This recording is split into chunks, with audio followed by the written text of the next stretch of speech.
DC motor के प्रकार। पिछले वीडियो में हमने डीसी मोटर की संरचना एवं कार्यप्रणाली समझी थी। डीसी मोटर मतलब डिस्क धारा से चलने वाली मोटर। इसके टर्मिनल पर जब डायरेक्ट वोल्टेज दिया जाता है तब इसमें डायरेक्ट करंट बहता है और यह इलेक्ट्रिकल इनपुट मैकेनिकल आउटपुट में बदल जाता है, यानी शाफ्ट घूमता है।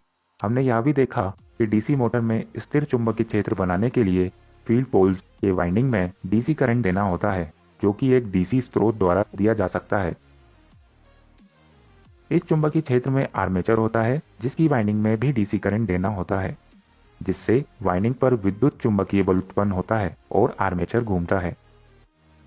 स्थिर चुंबकीय क्षेत्र बनाने के लिए ज्यादा ऊर्जा की आवश्यकता नहीं होती, जबकि आर्मेचर में इसे कई अधिक ऊर्जा लगती है।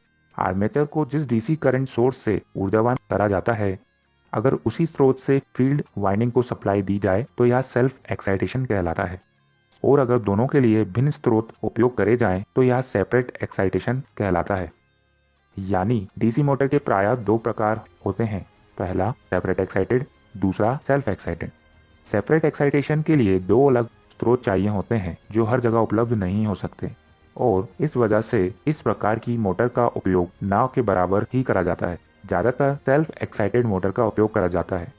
सेल्फ एक्साइटेड मोटर को चलाने के लिए एक ही डीसी स्रोत की जरूरत होती है।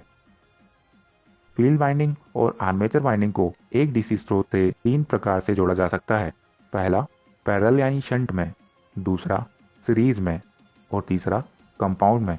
हर प्रकार के कनेक्शन से डीसी मोटर में एक अलग कैरेक्टरिस्टिक यानी विशेषता मिलती है। इन्हें एक एक कर देखते हैं। जब आर्मेचर और फील्ड वाइंडिंग को पैरेलल मतलब शंट में जोड़ा जाता है तब यह शंट मोटर कहलाती है, क्योंकि आर्मेचर को दिया हुआ पूरा वोल्टेज शंट फील्ड वाइंडिंग को मिलता है, इसलिए इसका रेजिस्टेंस अधिक होना चाहिए, वरना ज़्यादा करंट शंट फील्ड वाइंडिंग में से जाएगा तो फिर आर्मेचर में कम पहुंचेगा। इसके लिए बहुत सारे टर्न वाली पतली और लंबे तार से बनी वाइंडिंग का उपयोग करा जाता है। वैसे फील्ड वाइंडिंग का कार्य है फ्लक्स बनाना, जो कि प्रोपोर्शनल होता है नंबर ऑफ टर्न और करंट के मल्टीप्लिकेशन के। ज़्यादा से ज़्यादा फ्लक्स के लिए करंट को कम रखना है तो टर्न्स को बढ़ाना होगा। शंट मोटर में एक अनोखी विशेषता होती है कि इसका स्पीड रेगुलेशन अति उत्तम होता है, यानी कम भार से लेकर ज़्यादा भार तक इसकी स्पीड में ज़्यादा अंतर नहीं आता। मतलब मोटर पर कम या ज़्यादा वजन डालो, मोटर अपनी रेटेड स्पीड में घूमने की ही कोशिश करती है। अब बात करते हैं सीरीज मोटर की, यानी फील्ड वाइंडिंग को आर्मेचर के सीरीज में रखा जाता है।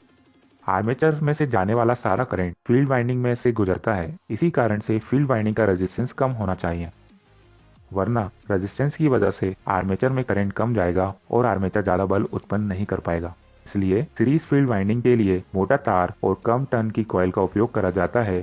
टर्न कम हुए तो क्या, ज़्यादा करंट बहने से ज़्यादा फ्लक्स उत्पन्न होती है।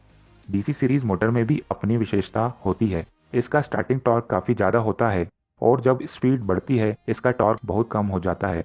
यह विशेषता इस मोटर को ट्रैक्शन एप्लीकेशन यानी रेल के इंजन के लिए सबसे आदर्श मोटर बनाती है, क्योंकि रुकी हुई रेलगाड़ी को गति देने के लिए बहुत ज़्यादा बल यानी हाई टॉर्क की आवश्यकता है।